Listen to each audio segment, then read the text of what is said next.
All right, how's everybody doing? Good. Good.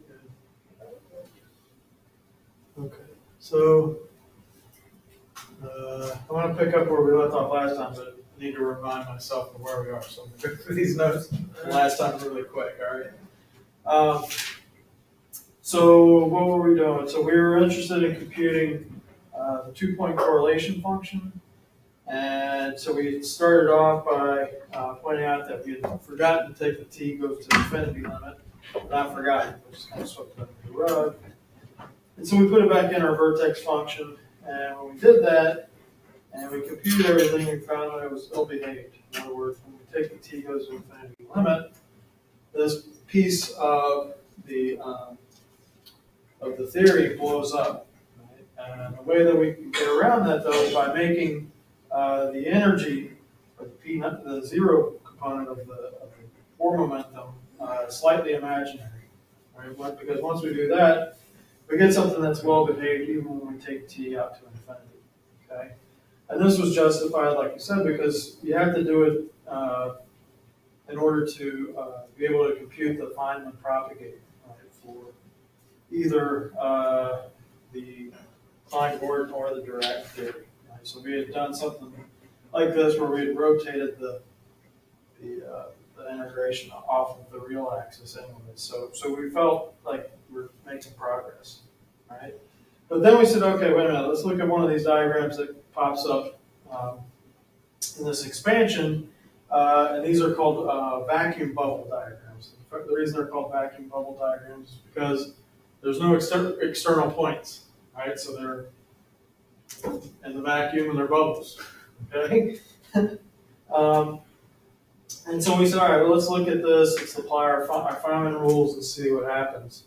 And we found that from the left vertex, we got a delta function that told us that we had to conserve momentum. That we knew, but it's telling us that P1 has to equal minus P2.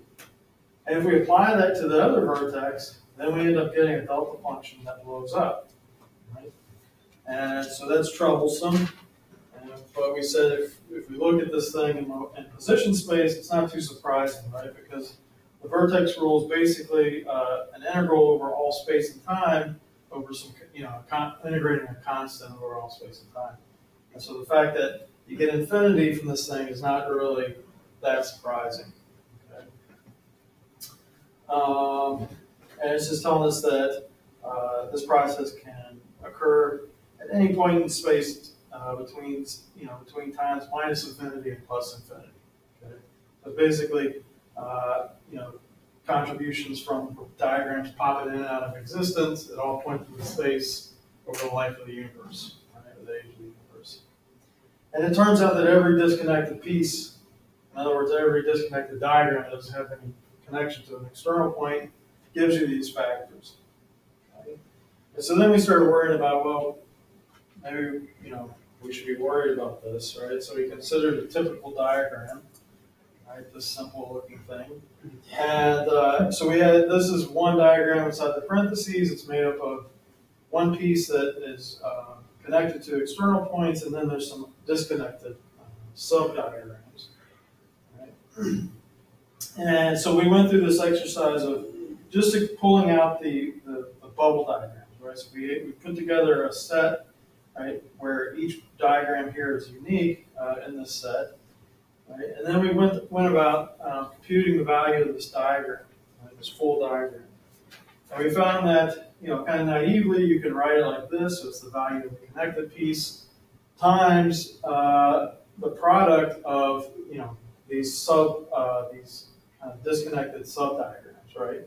Where you have, in a general diagram, you might have n sub I factors of these things, and you have to account for the symmetry of these things, like switching, doing interchanges of them, right? So this is what we have for one diagram, right? But if we sum over all the diagrams in order to compute, say, a two-point function, then our thing is going to look like this, our expression. So we have the sum over all possible connected pieces, and the sum over all of the ordered sets of disconnected pieces, right? So we said, we can factor out the connected pieces, right? And let's see what we get from the disconnected pieces. Okay, so that's what we did. And then we went through some exercises. It basically boils down to the fact that you can exchange these two operations commute, the summation and the product commute. And when you do that, it turns into basically the product of exponentials. And the product of exponentials is exponential of the sum of their arguments, right? And so this is called exponentiation of the disconnecting diagrams. It's a nice little feature because what happens is when you're computing observables, you're always computing, like we saw in this case, the numerator, and the two-point function had a numerator and denominator. And both terms contain this exponential piece of the disconnected diagrams, right? And so those cancel. Okay, so the final form of the two-point correlation function would be something like this. Right? So all you have here now are connected diagrams. Okay, so we can say that when we compute a time-ordered product and an interacting theory, remember that's what the omegas mean, the ground state for the interacting theory. You can just write it down. You can write down the sum. You can write down all the diagrams that have, that are connected to the two endpoints. Sum those up, and that'll give you the amplitude. Right? And that's generalizable, so you can apply it to 4-point functions as well. So here's you can see summing over possible terms, but they're all connected. Okay, and we'll see this in a little more detail today. Okay, so what we're aiming for, so 2-point correlation functions are fine. That's the first non-zero thing that you can compute in these perturbation series. And they come into play like when you're talking about radiative corrections to particles mass or things like this. But overall, what we want to consider are scattering experiments, right? We want to talk about the probability of smashing two protons together and getting out, some stuff. I don't know, Higgs and something else, right? So we want to compute the probability, and from your quantum mechanics course that the way to do that is to compute cross sections, right? So we want to compute cross sections, and so what we did was just kind of paint a big picture of what a cross section means. So we considered a case where you had some target made up of particles and some beam, right? And then we said that just by arguments of dimensionality and whatnot, you can write down a cross section, which is the number of scattered events over all these quantities, depending on the bunches, right, as units of area. And you can multiply top and bottom, and an expression looks like this for the number of events. Okay. But the nice thing that we pointed out, the nice thing about cross section is that it's intrinsic to the colliding particles. In other words, it doesn't depend on the setup of the experiment or the beam energies or anything like that. It only depends on fundamental things of the theory, right? The masses, the couplings, and things like that. And then we talked about decays, right? I'll just skip that. Okay. All right. So I'm back to white paper. You like the blue paper? Was it kind of soothing? Okay. I'm going to go back to it. So what we want to try to do today is figure out how do we compute cross sections in quantum field theory. Okay, and we want to be able to do it using the tools that we've developed so far. In other words, we want to try to develop a way to compute cross sections in terms of Feynman diagrams. Okay, and the way you go about this is it's pretty straightforward, but it can get really messy. Okay, so there's going to be times where in this I'm going to skip large sections of steps, and just because I don't want us to get more bogged down than we already are. Okay. So the first thing you do is you construct wave packets for your initial particles. Okay. So you construct a normal like a one particle wave packet. So this would represent our field, our initial state, say. Here's a single particle state, and then this thing is the wave function, but it's really just the Gaussian, right? It's the Gaussian distribution of the momentum, right, for this particle. So we take this guy, and we do it for both particle A and particle B if we're colliding particles A and B. And we evolve these guys using the time evolution operator. Right? That'll give us some states later on. Okay? Note that this H is from the interacting theory, so we're including interactions among these particles. That's what we want to do, right? We want to include interactions because that's what gives us the scattering. Okay? And then say we're interested in the probability that out of this collision we get particles 1, 2, and so on and so on. Right? So the probability would be that time evolved state that we just constructed out of the two initial particles overlapped with the desired final state. That's the transition amplitude or the scattering amplitude. And to get the probability, we just square that. Okay, take modulus squared. These are fields that we're Yeah, that's what we're using. That's what we're going to use to compute these guys. or scattering fields, or They're excitations of the field. Yeah. Mm-hmm. It's not a wave function. It's not a wave function. No. No. It's just a field. Maybe it's just confusing to me to visualize the fields scattering. Remember, it's the waves. It's the peaks in the fields that are scattering. All right. I mean, think of a nice little lake, right? And you drop two rocks at the end, and you get waves, right? The waves come in and they interact.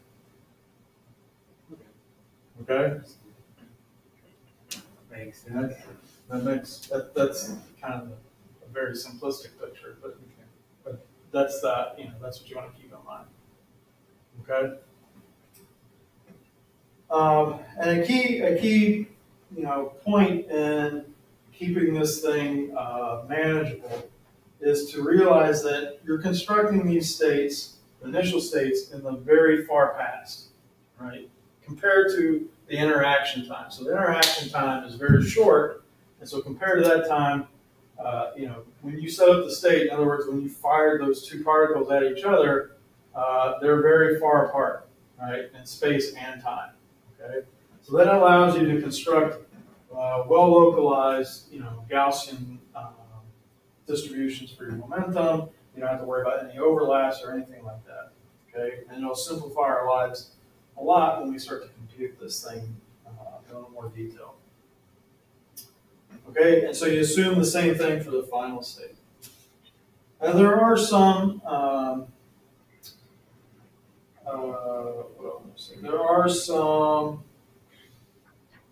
complicating features. One being that sometimes you have to take into account the fact that when you're scattering, say, a beam off of the target, that your beam has some distribution or some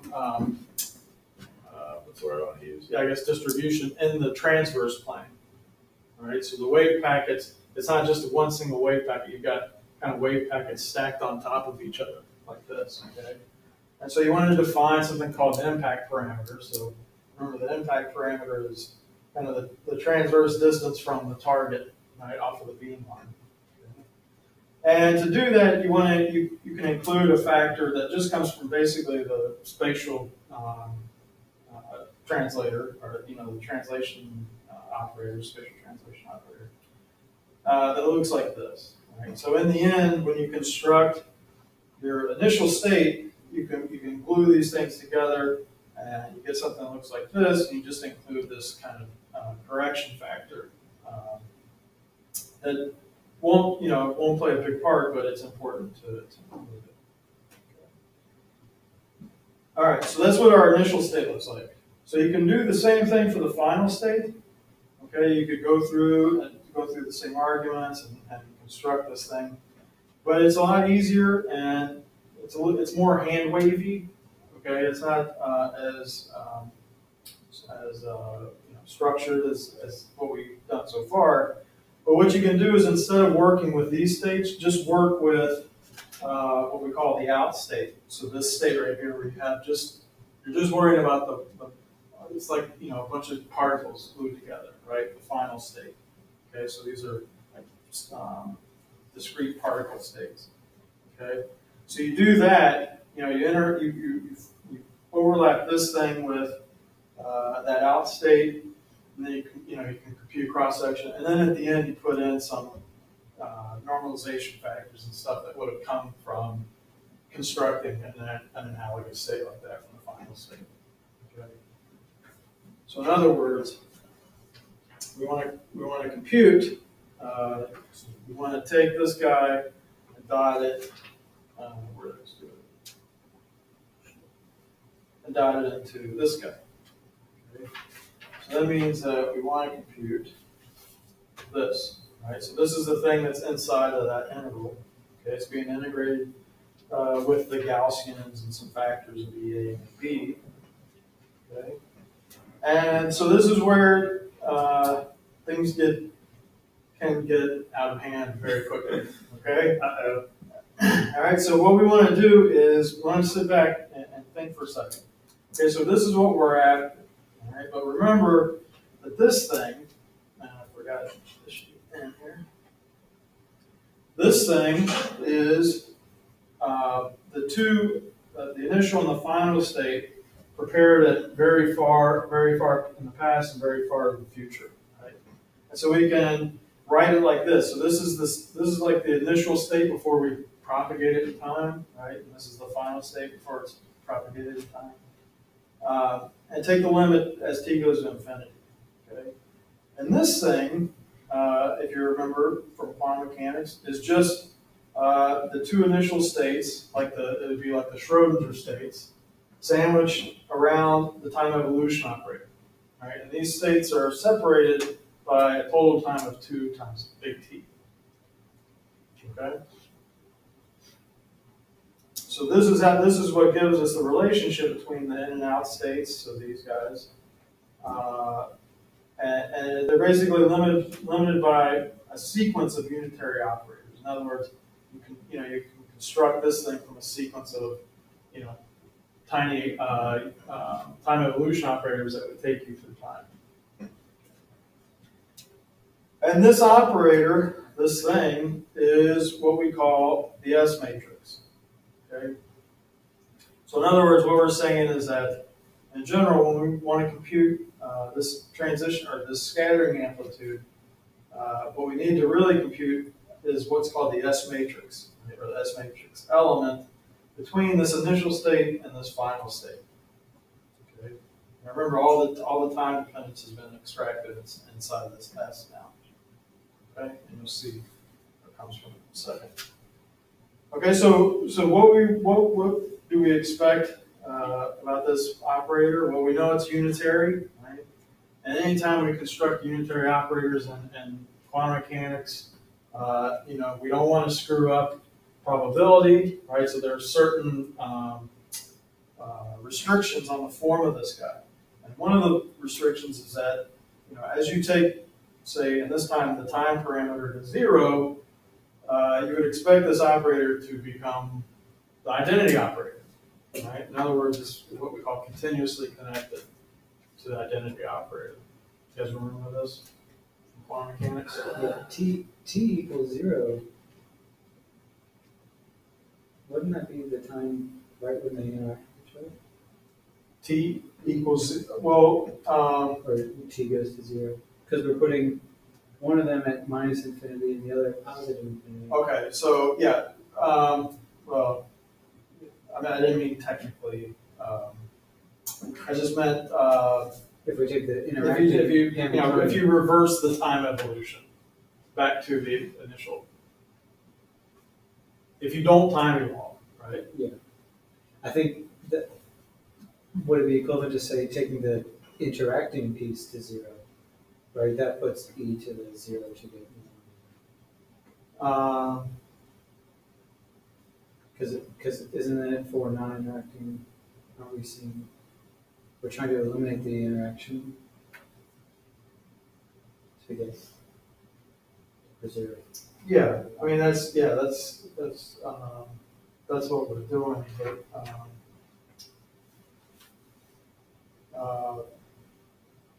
yeah, I mean, yeah, you could think of it like that.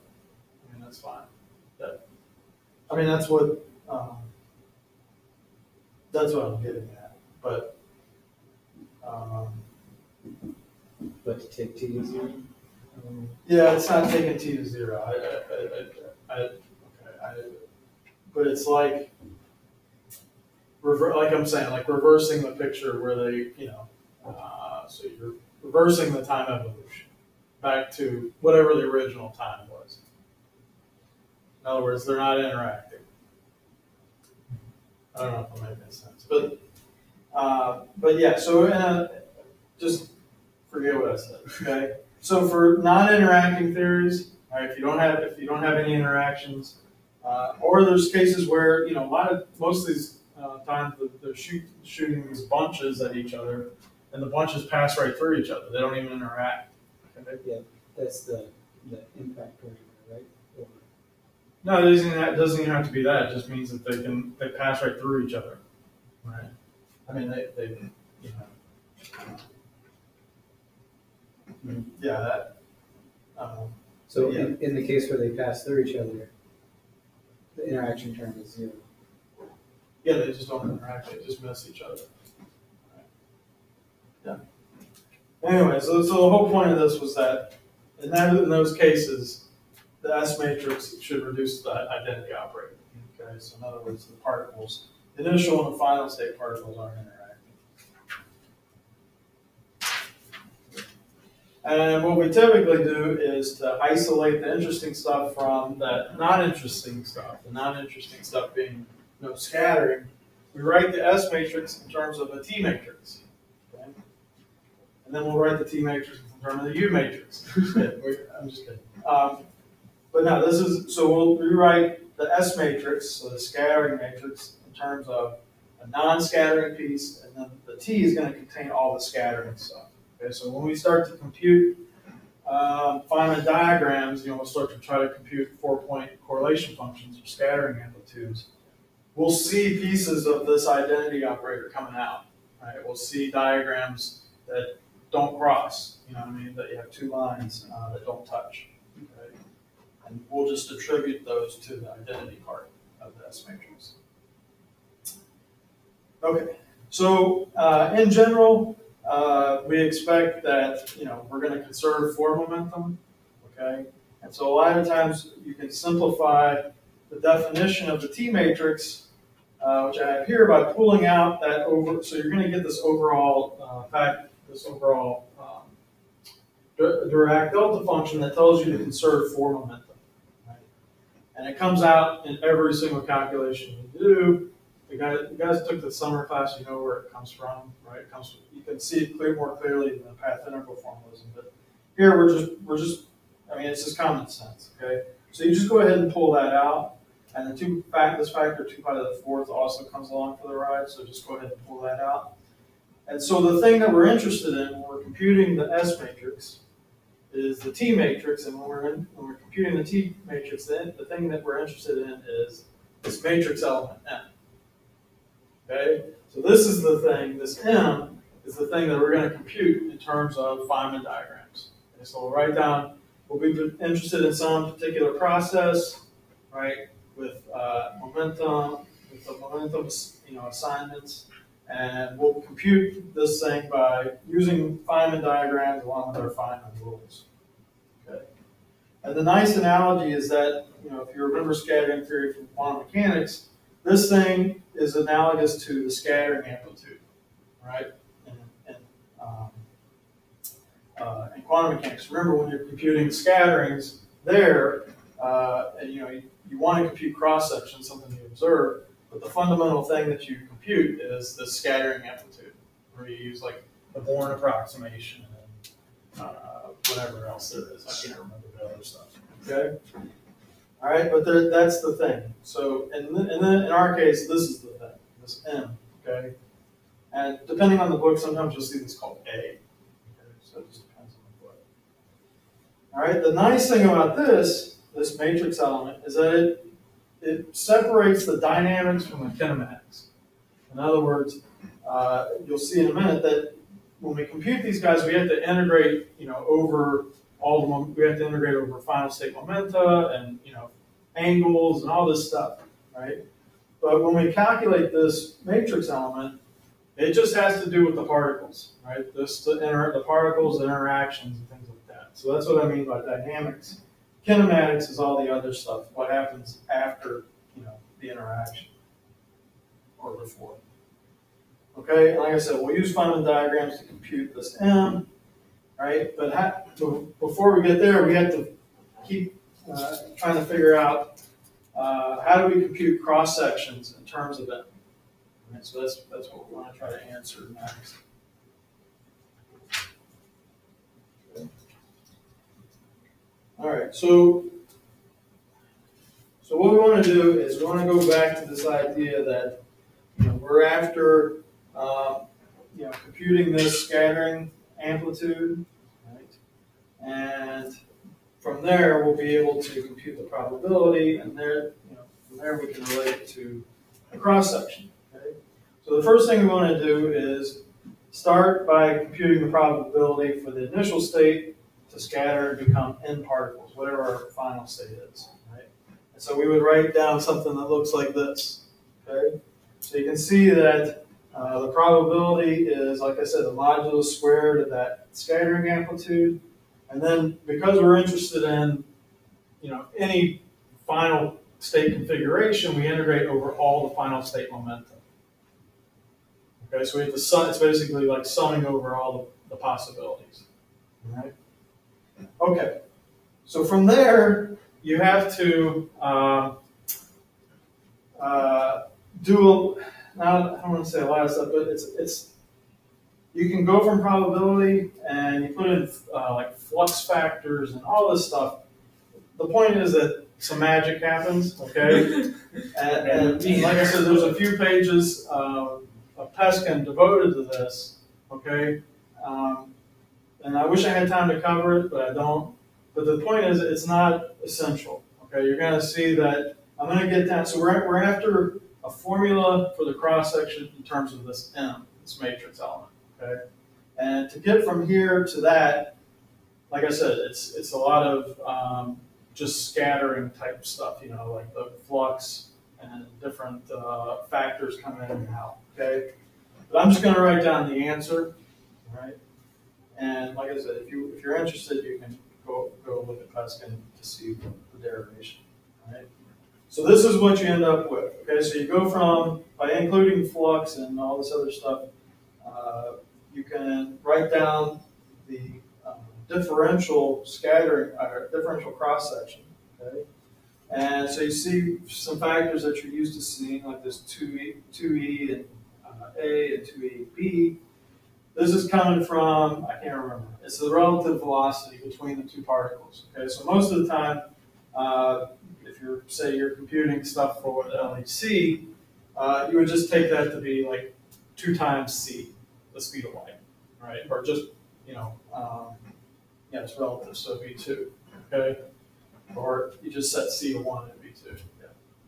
And so here's still your integration over the final momentum.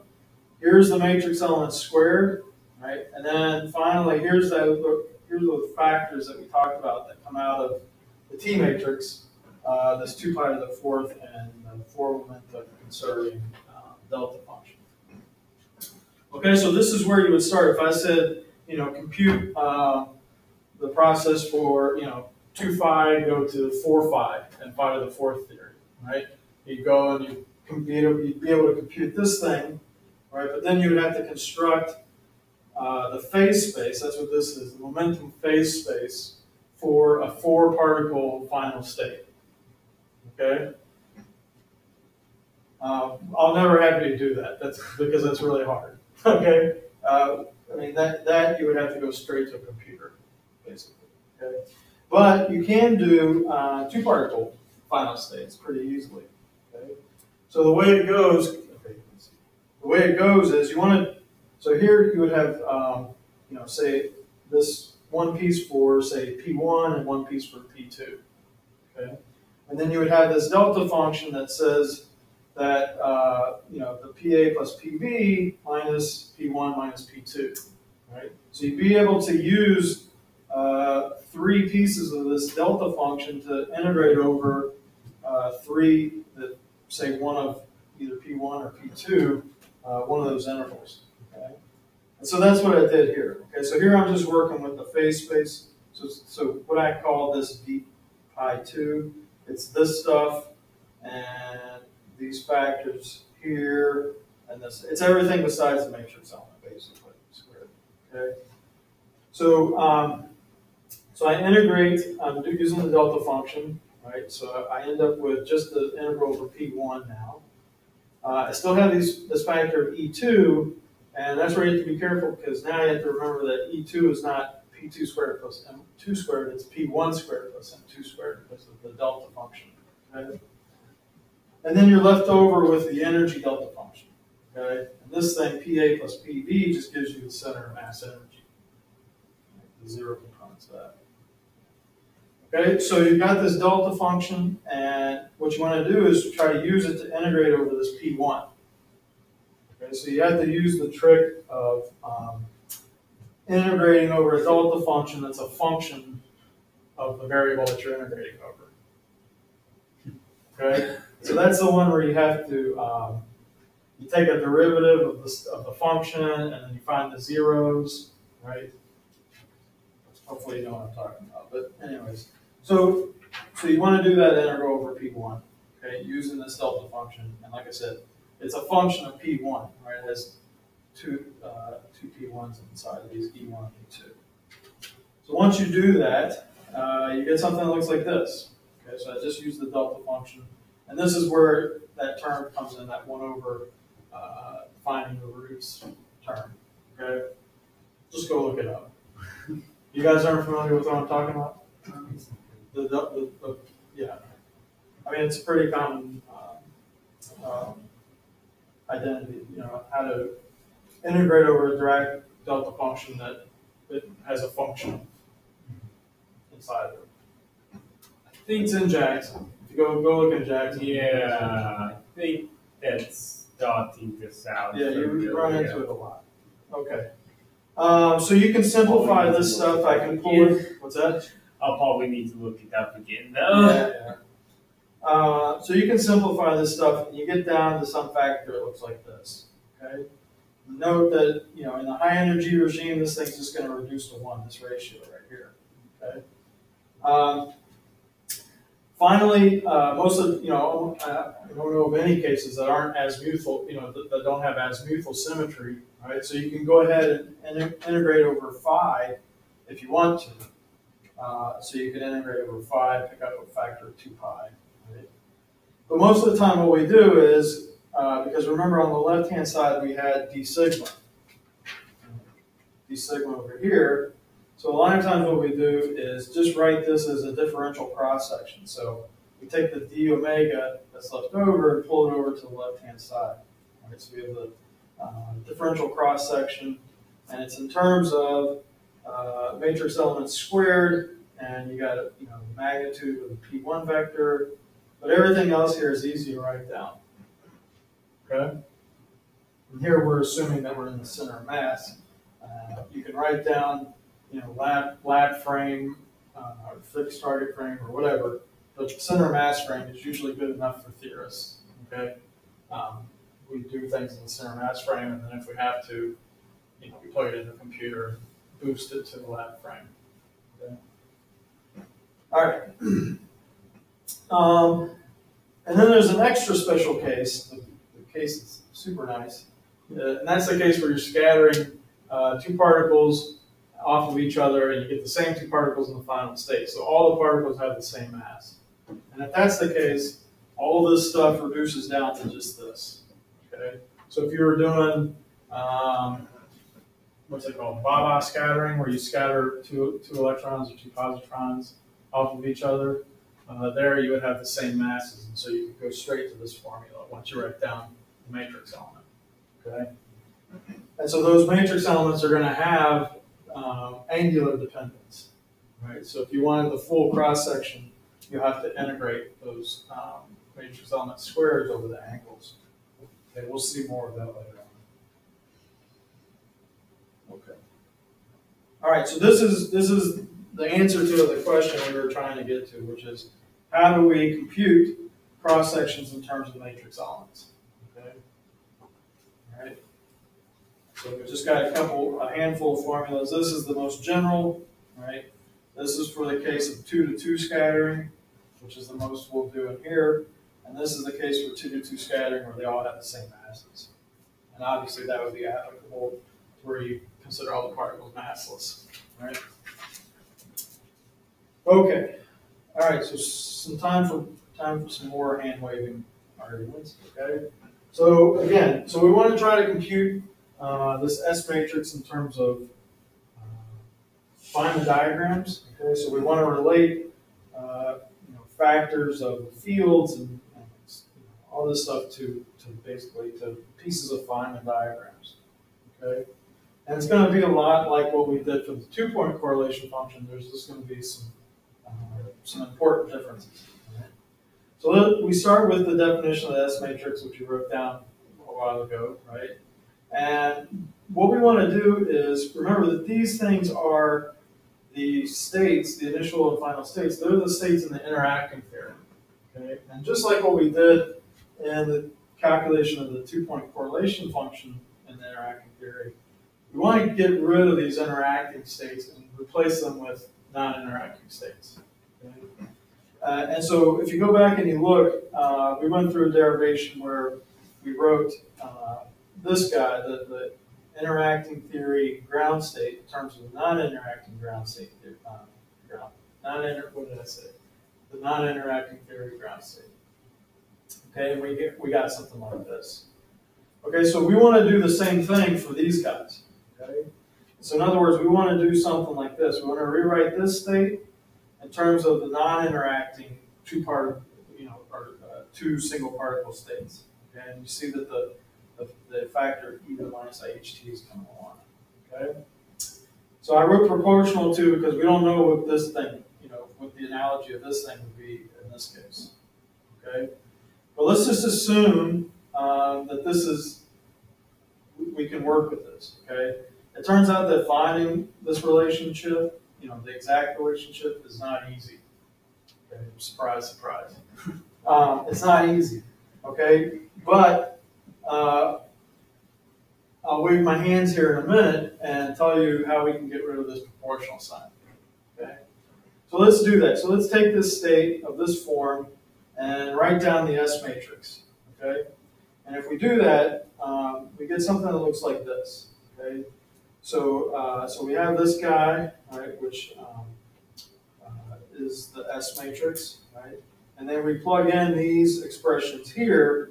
And what we end up with are basically, so these things are like, the propagators, right? The time evolution operators, which in our case, in the interacting picture, the Hamiltonian depends on time, so you can't just do the integral. Okay. So what we have is the S matrix looks something like this. Okay. And what we'll do is what we did in the 2-point correlation function. We'll take this, we'll plug in whatever our interaction is. So like phi to the 4th theory or something, Yukawa theory or something. And then we'll expand this exponential. Remember, this exponential is this kind of, it's not, like a rigorous mathematical thing. It's kind of a schematic, because remember, this is like an infinite series that we put into a special form so we can exponentiate it. Okay, anyways. So this is a time ordered product, okay? Now, to get rid of this proportional sign, you really have to take, look at things in the path integral formulas. Okay, but it turns out I'm just going to write down what the answer is, and then we'll see why the answer is what it is. Okay, so in other words, so to turn this thing. So this would be like our S matrix or our T matrix if we want just the interacting pieces. right? To turn that into an equal sign, it turns out that we have to compute these things and only consider diagrams that are what are called connected and amputated. Okay, so we'll see the meaning of this in a minute. But connected just means that if I'm doing 2 to 2 scattering, they're all connected, right? I can get from one point to another point by tracing along lines. Okay, and amputated just means that you don't have what do we call it? Yeah, it's 1 point. Yeah. So amputated means that you have loop parts that, well, we'll see. That you can cut one line and that piece of the diagram goes away. All right. So, not one here. No, I think they shouldn't have loops in their legs. Right. That's what I meant. Yeah. Yeah. We'll see. Okay, but we'll see what we mean by connected. But so just take this, as gospel right now, okay, and we'll see that it works. All right, like I said, to really see it come out, you have to, take this path interval formalism, and we saw it in this summer. All right, so let's do this. Let's use this and compute the first 2 terms. Okay, so the first term is out of this thing is obviously just 1, right? Identity operator. Okay, so when I Taylor expand this thing, I just get the first term is just a 1. Okay, so the thing inside of here I'm computing is this guy. Right? And what I want to do is write these single particle states using my annihilation and creation operator ways of constructing states. Okay, so you see that over here, this piece here is the PA-PB piece, and I'm constructing it by hitting the vacuum with A dagger A and A dagger B. And likewise over here on the bra side. And then there's normalization factors. Okay.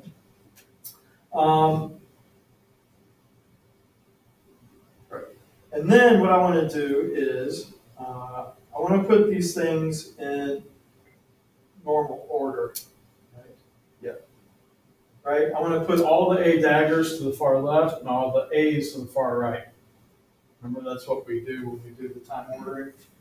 We can replace the time ordering with normal ordering. Okay?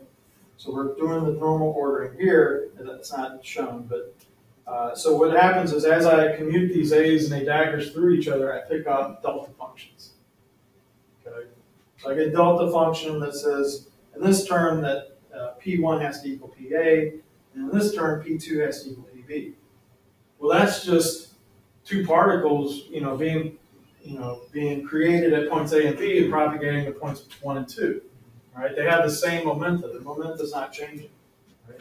So diagrammatically, it would look like this. Right? So this is what the first term would look like. You create these 2 particles at A and B, and they propagate to 1 and 2, and that's it. Right? It's boring. Okay? And then likewise, you get another term where A goes to 2 and B goes to 1. Okay? But the important point is the particles don't interact. Okay? So this is coming from the identity part of the S matrix. Okay, if you think about it. All right. So that we can just throw away because it's boring, right? It's not going to contribute to any scattering of the particles, right? The particles would just miss each other and keep on going, and we wouldn't see them in our detector. Okay. Okay. So let's consider the next term, which would be the order lambda term. Okay, this gets a little more interesting. Okay, so I have the time ordered product of my 4 fields, right? They're sandwiched between these two particle states. Okay? So let me change this time ordering operator into normal ordering operator using Wick's theorem. Okay, so I'm taking this to this, where these guys are going to be normal ordered, and I'm considering all possible contractions among the fields. Okay.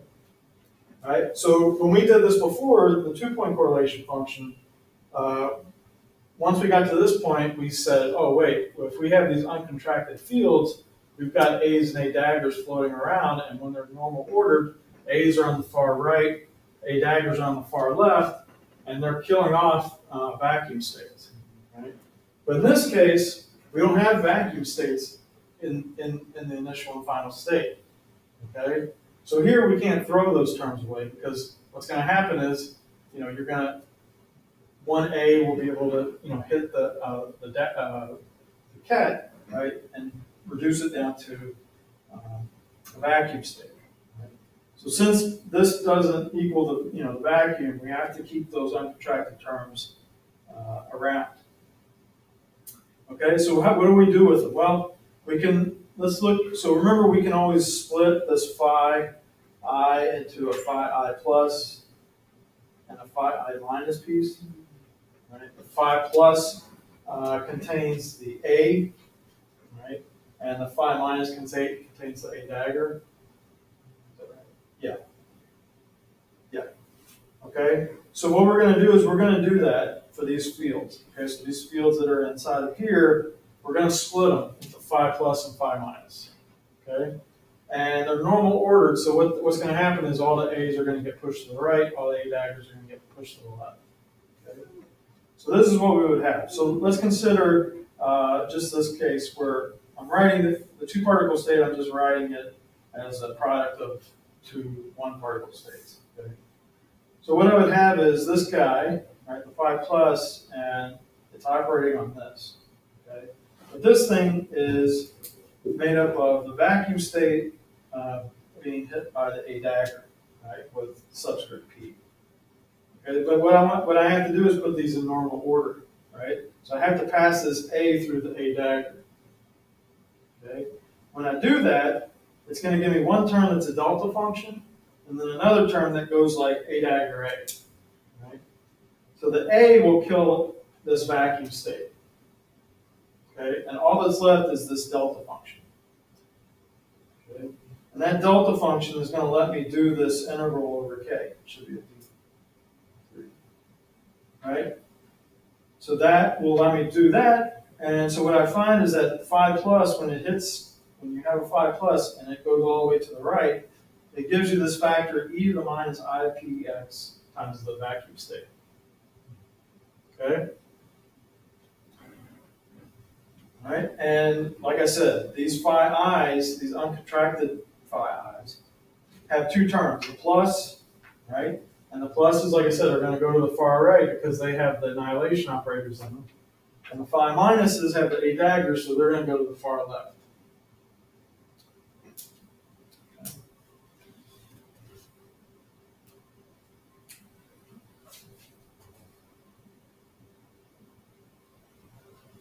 Okay, and remember that, and the other thing to remember is that these states, these initial and final states, these guys are going to be made by hitting the vacuum with two A daggers, right? And these guys are going to be made by hitting the vacuum bra with two A's, right? So what I have to do is, for all these phi i's, they're going to have to pass through those either A daggers or A's. And what happens is you get one contribution to the S matrix for each way of commuting the A, say from this phi plus, past to the initial state A dagger. All right, so you think about it, plug them all in, and then you start putting them in normal ordering, and all the A's get shifted over and go through this A dagger. Right? So for each one of those, you get a contribution to the S matrix. Okay? So the way we deal with this is to define a contraction not only between fields, but to also define a contraction between a field and an initial or final state. Okay, so we define something that looks like this. All right, so this is that same e to the minus I p out of x that we had before. Okay? So when we're going through our contractions, when we do the fully contracted thing, we have to consider not only contractions between the fields, but contractions between, say, one field in the initial state and one field in the final state. Or really two fields, right? In this case, we're in two initial and final state. Okay? So in other words, to evaluate, a full S matrix element, so like this term here, right? We would not only have the contractions between all the fields, but we'd have to consider some contractions between the fields and these initial states, or final states. Okay? And you might be thinking, well, we already have these contractions between all these fields. What's that going to give us? Okay, well, let's look. So let's consider, again, our four field term, okay? And let's say what we're going to have are basically three types of terms, okay? So we'll have one term that doesn't have any of the fields contracted. We'll have one term where two of the fields are contracted, and then we'll have one term where all the fields are contracted, all the internal fields are contracted. Okay? And it turns out that, if you think about it, the last term is just a vacuum bubble diagram times the value of the first term in our expression. So this guy, both the non-interacting one. This guy. The first term here. Right? Because what's it look like? It looks like, so it would look like this. Right? So you can see I have the fields all fully connected, so those just give me a number. All right? So the number comes out, and then I've got this thing being sandwiched with this thing, which is like the identity operator being in there. Okay? So what it is that stuff, right, being multiplied by this vacuum bubble diagram that's coming from all the fields contracting. Okay?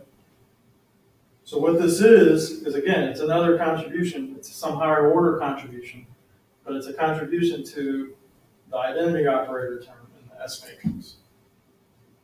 Okay? So we can ignore that. All right, what about the other terms? What about this guy? So we have this term where two of the fields are contracted with each other. Okay, so what happens? So we have to put these guys in normal order. Right? So we would have something that looks like this once we multiplied everything out. Right? So we have a term with two A's, term with two A daggers, and a term with an A and an A dagger. All right? And what you find is, to no surprise, is that the only terms that are going to give you a non-vanishing contribution out of this thing are going to be terms that have equal numbers of A's and A daggers. Okay? So you have one field that contracts with, say, the initial state, and another field that contracts with the final state.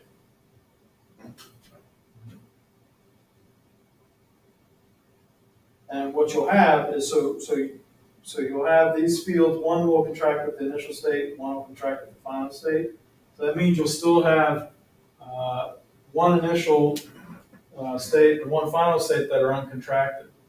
Okay? But those two will contract with each other in the form of a delta function. Right? They're just single particle states. The overlap of two single particle states is a delta function. Right? So they'll give us that delta function that we've seen a couple times now. Okay? So, all right. So we have, we know what two fields contracted give us a propagator, right? Or they give us the final propagator. So diagrammatically, we'll define these contractions between a field and a state as what we call external lines. Okay?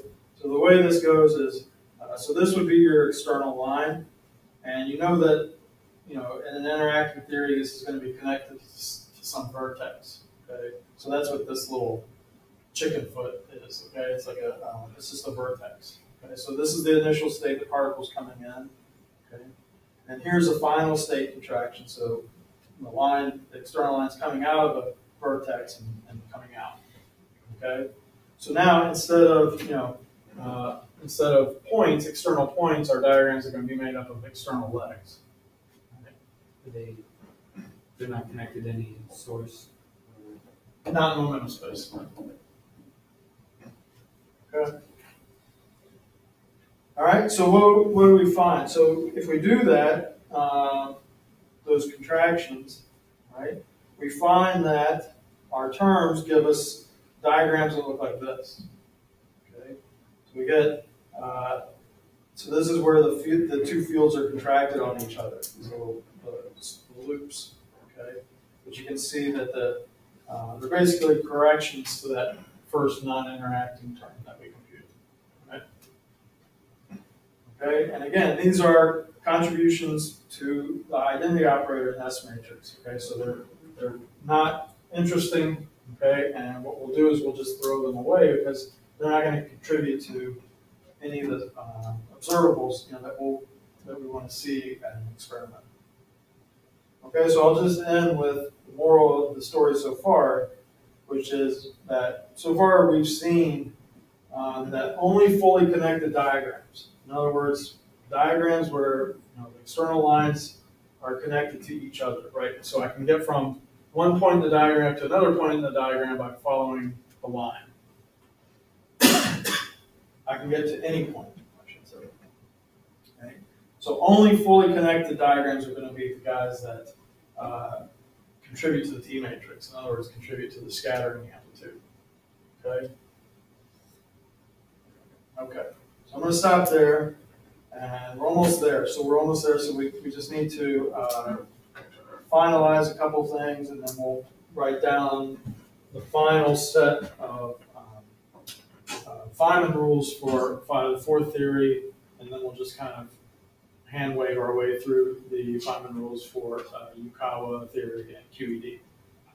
And then we'll be off and running. We'll be able to compute cross sections and stuff like that. Okay. All right. Any questions? No. No. Okay. All right. So I'll see you Wednesday. Goodbye. All right. See you.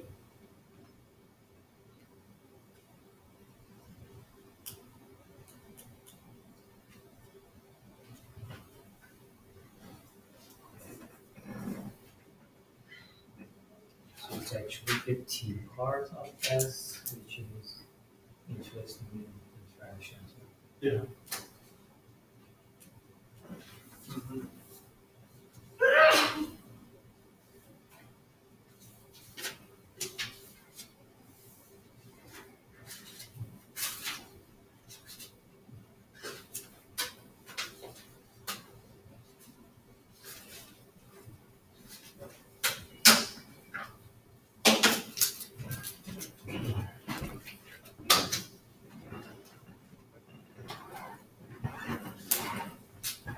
I'm almost done with all of this stuff. Okay. Do you think I have there's one part of question 3 that I still can't figure it out. It's when you've got like you've got like the derivative but with the gamma phi, which I wrote down the full form just in case I gave you any idea, but I'm still not certain what you go from there. Well, these things they don't have any spatial or time dependence. Okay, So that so derivative is 0. okay, Makes sense? yeah. Yeah. No hurries. 'Cause I'm not in a hurry to grade it.